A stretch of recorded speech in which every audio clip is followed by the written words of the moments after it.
The thing is, for sanctuary cities and states, they complain about the cost, but they continue to add services. I want to show you California. As of yesterday, California has added a health care benefit for migrants. They are now going to extend free health care to migrants between the ages of 26 and 49. That's going to cover 700,000 additional people and cost the state $2.6 billion each year. Now, that's added onto that's added onto California's deficit, which is already $68 billion.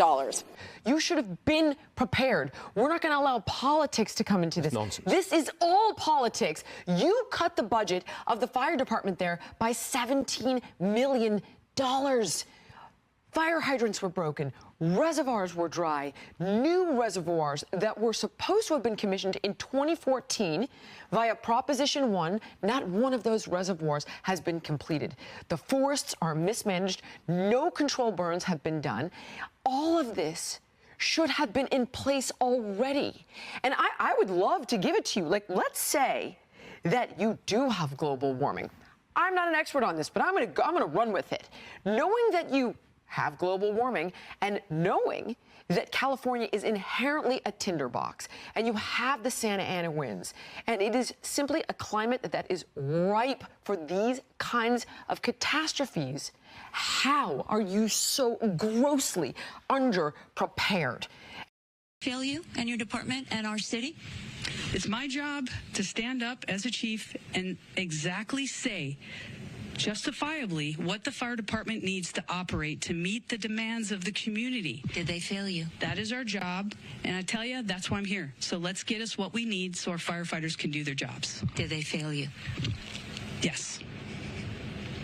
What's going on, guys? It's Talks with Kenny, and here we're going to react to Gavin Newsom attempting to pass the buck, right? Gavin Newsom did an interview on Sunday, being asked numerous questions about whether the buck stops with him, and he tries to deflect. And the reason I play those two clips in the intro is to highlight exactly some context leading up to the situation. Because many people on the left want you to think that Gavin Newsom had no ability to do anything about this wildfire, right? Equating it to Ron DeSantis when he reacts to a hurricane. Hurricane, all you can really do is minimize damage and save lives. That's all you can really do with a hurricane, because it's a natural disaster that's created since the history of time. Who knows? But a wildfire, which I pointed out in my live stream, if you followed me on my live stream, I made the argument that there's really no excuse for Gavin Newsom to do this stuff, because Gavin Newsom has been experiencing forest fires throughout his political career. During the 2011 to 2018, I believe, from 2011 to 2018, he served as the lieutenant governor for California. During that time period when Gavin Newsom was a lieutenant governor, he experienced the worst wildfire in California history, November 2018, which took the lives of, I believe, 86 people and burned like 10,000 structures. Over 2,000 acres of land was destroyed in that wildfire. Don't quote me. I don't remember the specifics. But on my live stream, I went over Gavin Newsom's political career and how he should know how to deal with this stuff already. And now as governor, he might be overseeing, again, a wildfire that's going to be a historic wildfire.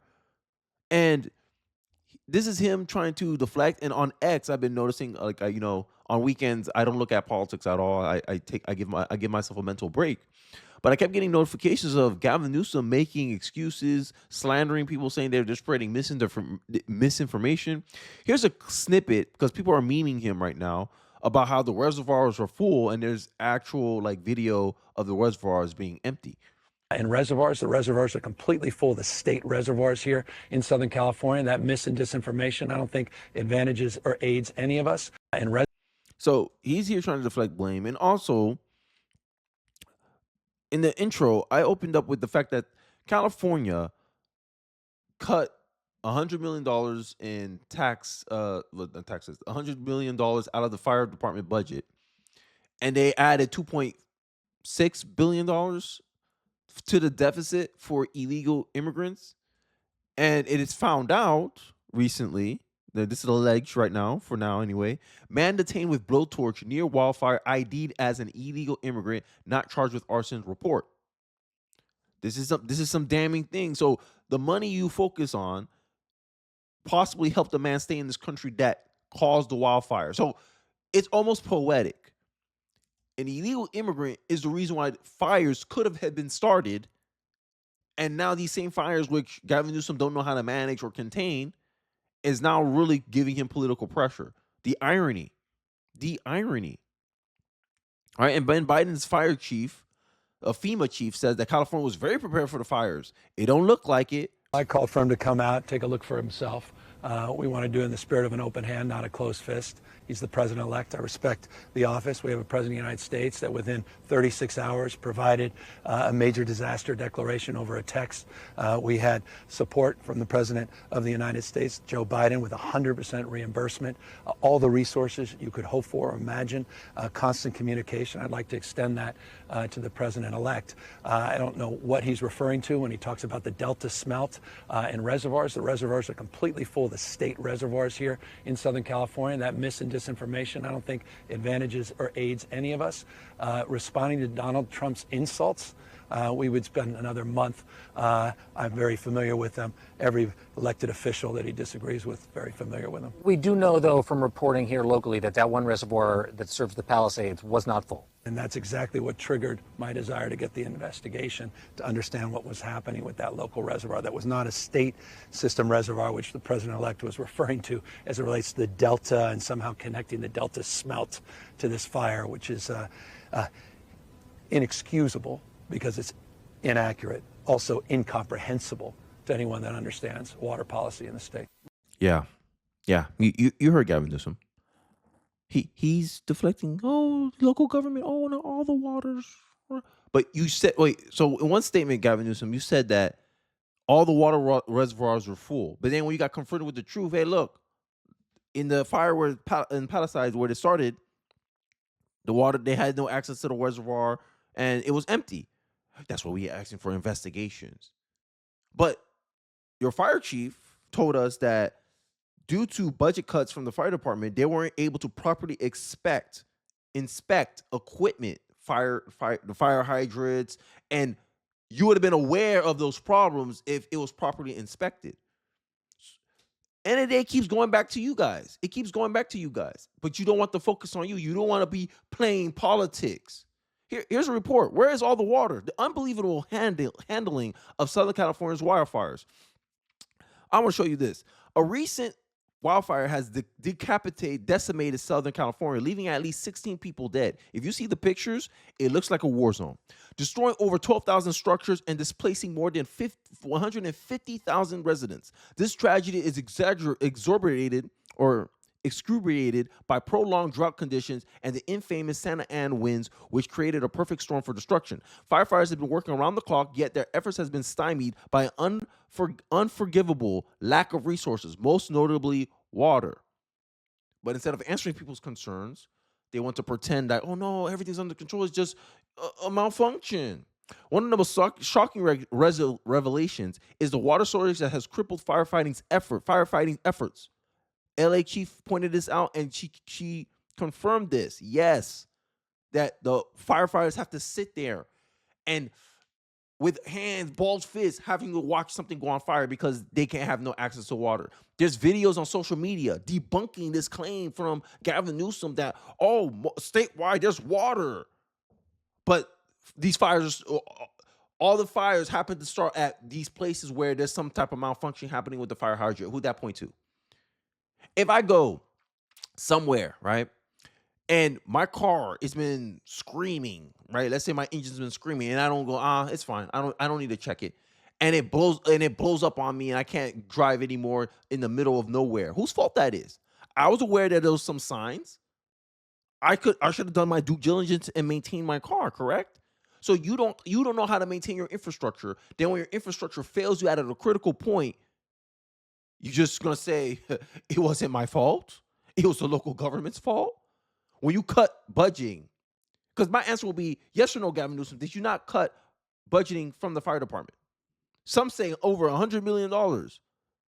Local government, 17.5. That's Karen Bass, I believe. Did you not cut? Do cutting the fire department budget help the situation or hurt the situation? These are the kind of questions I would confront Gavin Newsom with. The situation was worsened by the Yaveh Reservoir, a critical water source, being out of commission for nearly a year due to a tear in its cover. So you had no water there. This oversight, keyword here, oversight, allowed debris and contamination to render the water of the reservoir unusable, and no contingency plan was put in place to address such a glaring vulnerability. But it's not due to California's political leadership. Let's not play politics for pointing this stuff out. Okay, but they want to keep giving you, oh, it's misinformation, disinformation. This is misinformation, disinformation. I need facts. I don't need your narrative, bro. Residents and local officials have expressed outrage, demanding answers from Gavin Newsom and the Los Angeles mayor. How could a state that prides itself on environmental awareness fail to maintain its water infrastructure during a time of increasing wildfire threats? The lack of foresight and basic maintenance is nothing short of a dereliction of duty. I'll lead it. I'll leave it. Leadership under fire. This is going to be my thumbnail for that. Leadership under fire. You hear his response. You hear him, I already gave you clips of him, saying, oh, look, the reservoir is full, and then it's not full. And it's just, I don't know, man. This feels like playing politics, right? Because you're getting fired. He's getting pressure for this. He's getting criticized for this. And the fact that he didn't want criticism out there, he was trying to tell Joe Biden, hey, can you do something about the criticism here? No, you got to take the criticism. Hey, do your response. Sounds like you're responding the best that you can, but you still got to take this criticism. Hey, you could have prevented all this from happening. Why you didn't heed Donald Trump's warning about maintaining the forest, raking the leaves, removing dead trees, having damp water flow through the forest, so that way the fire has less material to expand? Why you didn't do all those things? He has to answer those questions. All of us want to know those answers, and I just don't want to wait because people are asking me.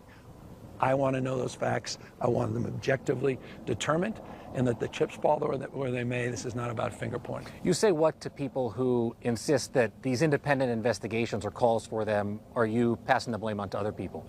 How could it be when we're doing an independent investigation and we just want the adjudication of the facts? As I say, it's not about finger pointing. It's about answering the question. I wish this reporter would ask, would there be any consequences or accountability to the local governments that fail to properly maintain their infrastructure and due to lack of due diligence allowed the response to be hampered by the lack of resources, lack of help, lack of access to the water reservoir? I feel like these are the kind of questions you should be asking somebody, because it seems like it's NBC News, but it seems like to me the interview is more so that what's his name, Gavin Newsom, can save his face than asking or trying to inform the American people.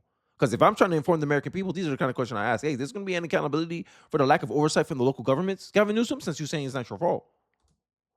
Questions you and everybody wants answered, and I think there's a propensity to wait to answer those questions, and people want immediacy. They want response and responsiveness, and so that's the idea. Ultimately here, does the buck stop with you? I mean, you're governor of California. You might as well be the mayor of California. We're all in this together. We're all better off. We're all better off. We're all better off, and we're working together to take care of people and to make sure people are supported. We're empathetic, and we're here not just in the immediacy of the crisis. Sorry, no, your empathy can't do anything for anybody. But we're here. Everyone wants solutions, right? Just like when you try to do the empathy when he was doing the fake phone call. Oh, I got Biden on the phone right now. Oh, can you put him on speaker? I have no service. Right? Empathy don't. No. Empathy is a weapon used by people to make them okay with a certain situation. After the crisis, as opposed to creating a crisis in the middle of this by trying to divide people and play political, take cheap political shots. Do you have faith in Los Angeles Mayor Karen Bass? I have absolute faith in our community. I have faith in our leaders. I have the faith of our capacity to work together. President-elect Trump has blamed you for this crisis. He called you incompetent. What's your response? Well, I called for him to come out, take a look for himself. We want to do it in the spirit of an open hand, not a closed fist. He's the president-elect. I respect the office. We have a president of the United States that within 36 hours provided a major disaster declaration over a text. We had support from the president of the United States, Joe Biden, with 100% reimbursement, all the resources you could hope for or imagine, constant communication. I'd like to extend that to the president-elect. I don't know what he's referring to when he talks about the Delta smelt and reservoirs. The reservoirs are completely full. The state reservoirs here in Southern California. That mis and disinformation, I don't think advantages or aids any of us. And then why we ain't seeing videos of water being shot at these wildfires? Like, why we ain't seeing video of that? If the waters if the firefighters have access to water, if the water reservoirs are full, Gavin Newsom, why are we not seeing videos of firefighters launching fire at these fires? I haven't seen that. Why you have to evacuate people if we have access to water, Gavin Newsom? I know the fires are big, but to save some structures, no video. Maybe there's some out there, but I've not seen that. It's almost like you're trying to give us to believe a perception that's not in reality. Responding to Donald Trump's insults, we would spend another month. I'm very familiar with them. Every elected official that he disagrees with, very familiar with them. We do know, though, from reporting here locally that one reservoir that serves the Palisades was not full. And that's exactly what Caught in a lie. Caught in a lie. Caught in a lie. That's a lie. Look, he got caught in a lie. Now he's switching up the story. But who's playing politics? Trump or you? Projection. He's playing politics. He's playing politics, so he deflects blame from himself, his team, which is the Democratic Party. That's why he's not trying to throw anyone under the bus. He's trying to make it out, oh, it's climate change. Oh, it was equipment failure. Okay, how come these equipment's been compromised for years, but no one was able to spot that something was wrong with these things? Lack of leadership there. Lack of due diligence there. That's leadership. It's someone's fault, but no one wants to take accountability. This is politics for you. This is the real playing politics. You want to know the real playing politics? The real playing politics is trying to take credit for everything good that happens in the state and try to avoid any responsibility for anything wrong that happens in the state. That's playing politics. Triggered my desire to get the investigation to understand what was happening with that local reservoir that was not a state system reservoir, which the president-elect was referring to as it relates to the Delta and somehow connecting the Delta smelt to this fire, which is inexcusable because it's inaccurate, also incomprehensible to anyone that understands water policy in the state. My understanding is that you have put a call into President-elect Trump. Has he called you back? No, that was months ago. That was after his victory. So Yeah. I'm done.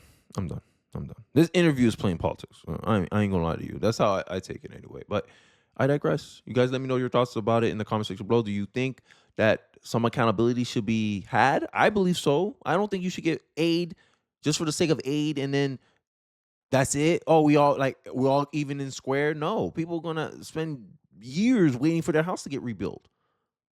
This is craziness, bro. This is craziness. Leadership under fire, literally. This is Gavin Newsom. Let me know your thoughts, guys. I'm generally interested in what you guys have to say. Don't forget to like, comment, subscribe. Appreciate you guys watching to the end of the video. I know it's kind of a long one, but I appreciate you guys watching it to the end nonetheless. Don't forget to like, comment, subscribe. I'll see you guys on the next one. Peace.